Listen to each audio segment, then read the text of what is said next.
Good afternoon and welcome to BlackCountry Moncave episode 7. And today we've got BBC Antiques Roadshow game. Ding. Fresh from the charity shop.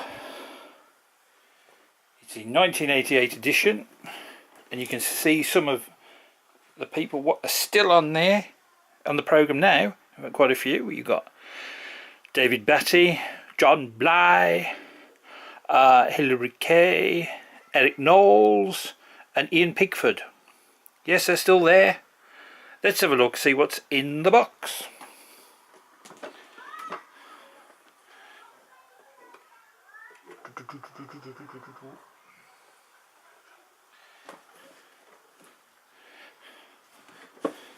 Well, so I got this from a charity shop today. Let's open it up and see whether it's complete.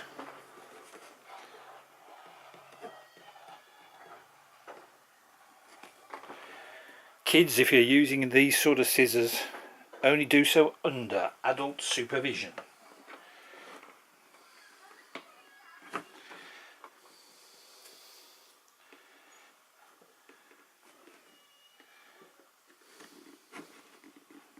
Took in a bit longer, there we go. But on the box it actually says 14 to adult. There you go. Instructions. So far so good. Ooh, an antique roadshow thing. Is that? It's the Medallion Centre.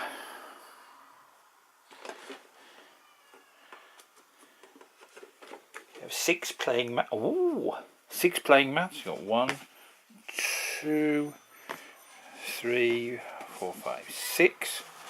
6 playing mats. Good so far. 500 cards. Yeah, I'll take your word for it. 72 segments. Yeah. 6 individual six playing pieces. A dice. Anything underneath for added interest? No. Looks complete, and it is complete. Let's take a card.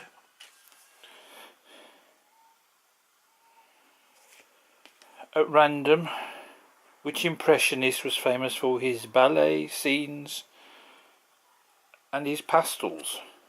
I ain't going to give you the answer. That'll spoil it if you ever want to purchase the game. The object of which is to build the complete Antiques Roadshow medallion. 12 outer segments, and finally the centerpiece by successfully answering questions in all categories. So it's basically Trivial Pursuit. But it's complete. That's nice. That'll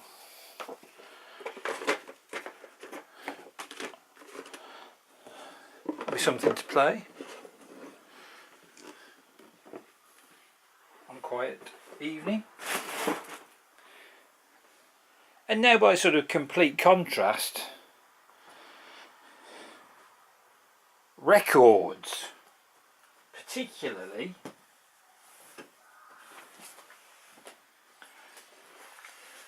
the way records, that's vinyl records, music in general is recorded. Let's go back to the 50s. Mono, which is clearly stated on the record. Mono. Lovely Maureen O'Hara on the back. Mono. Bit of bark. A little bit there. Mono. Deutsche Grammophon. Heavy. This is probably 180 grams. High quality pressing. You'll see it's hi-fi. M33. 33 and a third. Mono. That's a mono record. Deutsche Grammophon archive production. A history of music studios. If you take the record out, it's mono. Even though it's high fidelity, yet it's still mono. The sound comes from one source point, not two like you get in stereo. Mono, Deutsche Grammophon. The excellent Kathleen Ferrier, mono. Mono, mono, mono, mono. That's how music came in the early days of records. Very early days, and up to the 60s really, as we'll see. Mono. Clearly stated. Mono. Pete Seeger. Mono. Comedy records. Mono. It's songs for swinging sellers. Oh dear me. Best of Stan Freberg. It's mono. One speaker. Replayable on a stereo system, but you only get mono sound. Ken Dodd. Mono.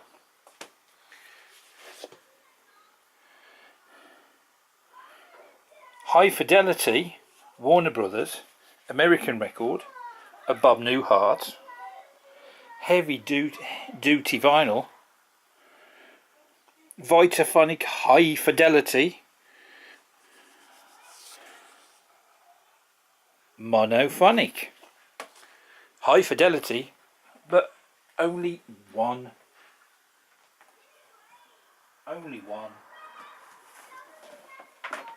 Speaker source. The UK version clearly says on the front of this Bob Newhart, clearly says mono. To the 60s, Herb Alpert. South of the border, mono. Just because it isn't stereo doesn't mean it can't be high fidelity and enjoyable. As time progressed, the quality of the mono recordings got better and better. In the early days, the stereo wasn't that good. Mono. Classical music. Yehudi Menuhin. Mono.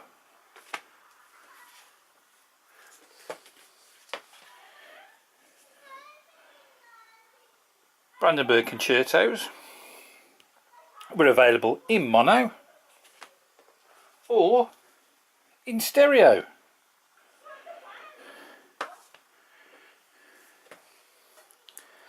Best of Gilbert and Sullivan. New cyclophonic miracle sound recording. That sounds amazing, doesn't it? Wow, cyclophonic. On the record, it's mono, but it's still good quality. Now, look at this lovely Frenchman. It's obviously mono, because when it was recorded in the 30s, there was no stereo. Same with George Formby. Hey! It doesn't say anything about it being stereo or mono. Oh, it does. Original recordings enhanced by the addition of stereo accompaniment. In other words, George Formby remix.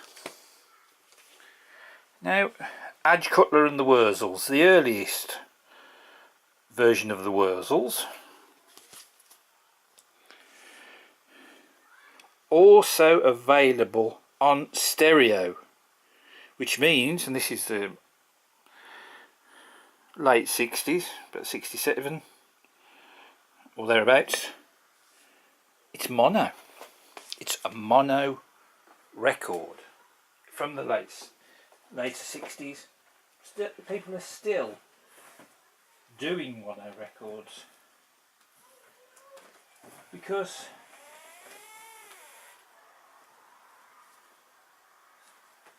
they're good quality.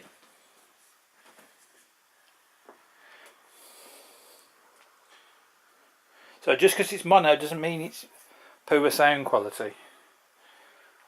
I mean, later on, well, even in the early, well, mid 50s, you had living stereo, which is, some of them sound very good. And you had stereo emblazoned